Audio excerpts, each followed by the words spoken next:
Thanks, Matt. Arkansas's freedom of information laws have been talked about a lot these past few weeks, including in here. State lawmakers spent almost a week talking about the changes the governor wanted during a special session to protect her family, eventually approving a watered-down version. Well, tonight people gathered in Fort Smith for a town hall to talk about a constitutional amendment being proposed that would preserve the Arkansas Freedom of Information Act in the state constitution.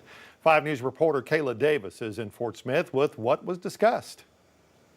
This was really born out of the vicious attacks that we've seen on FOIA that really has affected the citizens' right to know. So we're placing it in the hands of the people. Fort Smith residents quickly flooded into the Fort Smith Public Library to defend their constitutional right to be aware of government decisions.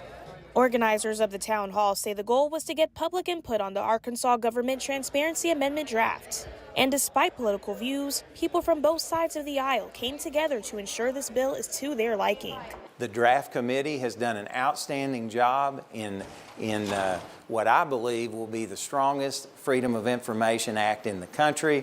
It will be enshrined in our Constitution. Those who were there asked important questions surrounding government efficiency if this bill is passed, cost of FOIA requests, limitations of transparency for state lawmakers, and penalties for exempting valuable information.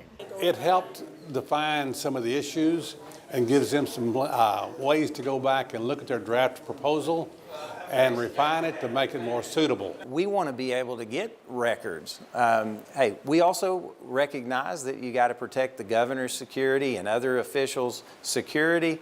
The drafting committee says the proposed amendment calls for the release of that information within 90 days after they return from their travels. The organizers will be hosting citizen meetings for input for the next week and a half before the final version of the amendment is drafted.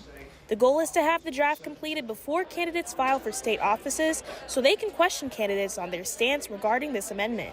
In Fort Smith, covering news where you live, Kayla Davis, 5 News. 7 o'clock Thursday. Organizers say they also plan to hold another town hall meeting in Fayetteville on Thursday and then in West Memphis next week. As soon as we get more details on those meetings, we'll update you on our free 5 News app.